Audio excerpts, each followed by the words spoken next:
Introduction. Hello, everyone. Let's begin our lesson today by looking at a very common scenario we encounter in geometry.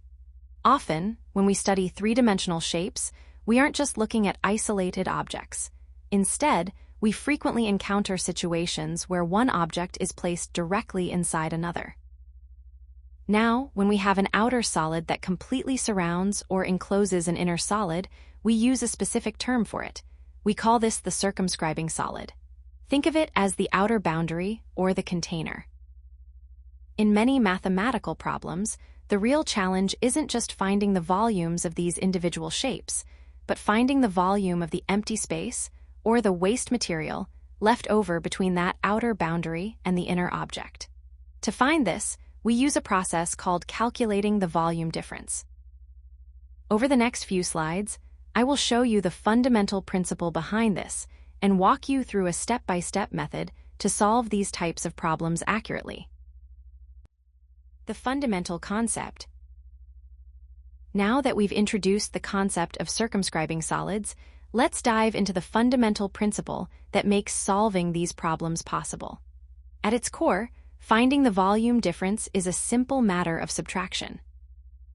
Think of it this way. If you have a solid, let's call it S1, sitting inside another solid, which we'll call S2, the empty space you're looking for is simply the difference between the volume of the larger, outer solid and the volume of the smaller, inner solid. To put this into a mathematical expression that you can use in your calculations, we say, volume difference equals the volume of the circumscribing solid minus the volume of the enclosed solid. Now, before we move on to the step-by-step process in the next slide, I want to highlight the most critical part of solving these types of problems: identifying the shared dimensions. When a problem states that one solid is inscribed or fits perfectly inside another, it is giving you a huge hint. Because the inner solid is bounded by the outer one, they usually share key measurements. First, look for the radius, represented by the lowercase letter r for instance. If you have a sphere or a cone tucked neatly inside a cylinder, they will often share the exact same base radius. Second, pay close attention to the height, represented by the lowercase letter h, the total height of your outer, circumscribing solid is often not just a single value, but the sum of the heights of the various parts that make up the inner solid. Keeping these shared dimensions in mind is the secret to setting up your equations correctly. Step-by-step process to calculate volume difference. Now that we understand the fundamental concept of subtraction that we discussed in the previous slide, let's move on to a practical strategy. To solve these problems consistently and avoid errors, I want you to follow this systematic 5-step process. Step 1, your first task is to identify the solids. You need to clearly determine which solid is the outer or circumscribing solid and which is the inner or enclosed solid. Keep a close eye on the inner object. Often, it isn't just one shape, but a combination of two or more shapes joined together. Step 2, once you know your shapes, you must establish shared dimensions. This is the most critical step for your accuracy. You need to list the dimensions and see how they relate. For instance, if you have a cone and a hemisphere tucked inside a cylinder, you'll notice the radius of the cylinder, let's call it r, is exactly the same as the radius of both the cone and the hemisphere. Furthermore, the total height of the cylinder, which we'll call capital H, is actually the sum of the cone's height, lowercase h, and the radius of the hemisphere, r, so we can express this as h equals h plus r. Step 3, next, calculate the volume of the circumscribing solid. Using the dimensions you just identified, apply the appropriate volume formula for that outer shape. For example, if your outer shape is a cylinder, you would use the formula: volume of outer equals pi r squared times capital H. Step 4, now move to the inner object and calculate the volume of the enclosed solid.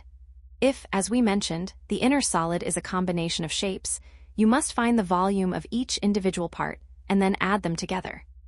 Using our previous example, the volume of the inner part would be the volume of the cone, which is 1/3 pi r squared times h, plus the volume of the hemisphere, which is 2/3 pi r cubed.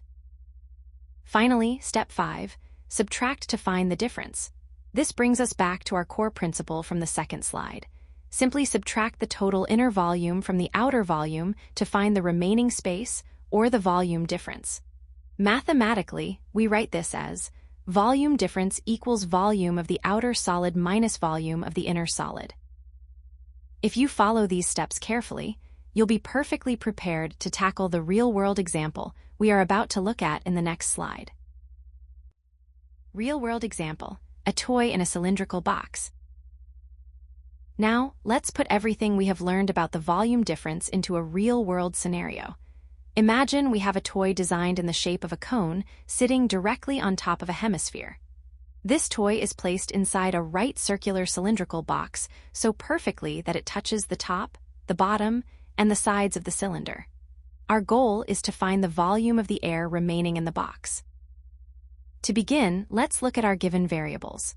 We have the radius of the toy, which is also the radius of the cylinder. Represented by the letter R, we also have the height of the conical part of the toy, which we will call h. Now let's follow the systematic steps we outlined in the previous slide to reach our solution. Step 1. Identify the solids. As we discussed earlier, we must distinguish between the outer and inner shapes. Here, our outer or circumscribing solid is the cylinder. Our inner or enclosed solid is a combination of two shapes, the cone and the hemisphere. Step 2. Determine the shared dimensions. This is the most critical step to avoid the common errors I will mention later. The radius of our cylinder is simply r.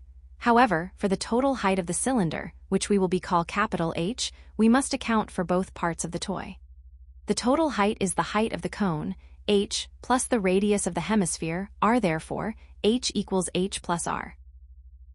Step 3. Calculate the volume of the circumscribing cylinder. Using the formula for a cylinder, we have volume equals pi times r squared times h. By substituting our expression for h, we get pi times r squared times the quantity h plus r when we distribute the terms. This simplifies to pi r squared h plus pi r cubed. Step 4. Calculate the volume of the combined toy. We find the volume of each part and add them together. This gives us 1/3 pi r squared h for the cone, plus 2/3 pi r cubed for the hemisphere. Step 5. Finally, we subtract to find the volume difference, which in this case represents the volume of the air. We take the volume of the cylinder and subtract the volume of the toy.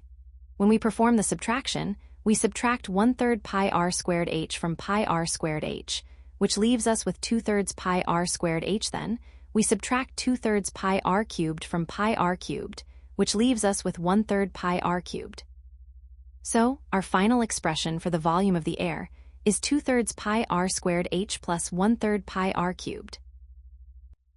Common mistakes to avoid.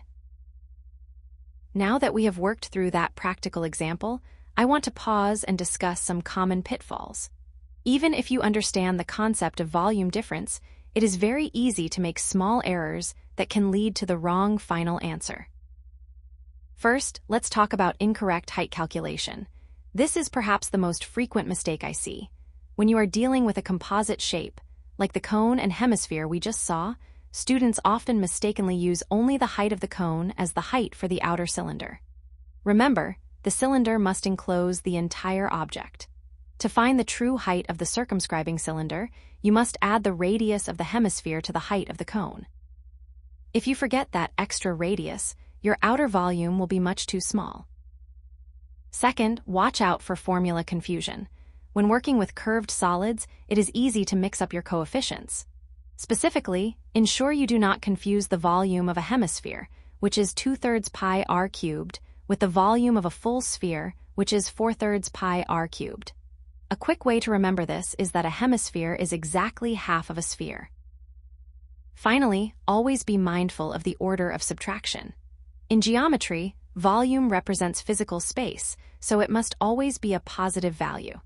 You must always subtract the smaller, inner volume from the larger, outer volume. If you accidentally subtract the outer volume from the inner one, you will end up with a negative value, which is physically impossible.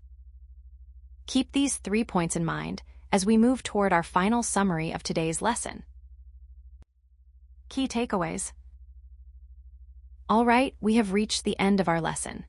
Before you move on to your practice problems, let's quickly recap the key takeaways from today's session to ensure you have a solid grasp of the concept. First, remember the definition of a circumscribing solid. This is simply the outer container or the larger shape that completely encloses another solid. Think of it as the outer boundary we discussed at the very beginning.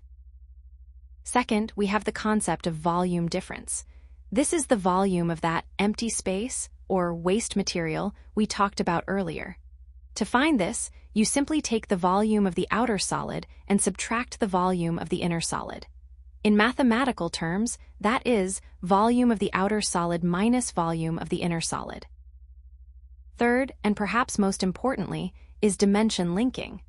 As we saw in our step-by-step process and our toy example, the secret to solving these problems is finding the connection between the shapes. You must identify how the radius and the height of the inner solid relate to the dimensions of the outer solid. Without establishing these shared dimensions, you won't be able to set up your equations correctly. Finally, keep in mind the rule for additive inner volumes. If the object inside is not just one shape, but a combination, like the cone and hemisphere we used in our example, you must first calculate the volume of each individual part and add them together to get the total inner volume. Only after you have this total sum should you proceed to subtract it from the outer volume. If you keep these 4 points in mind, you'll be well equipped to tackle any complex volume problems. Great job today!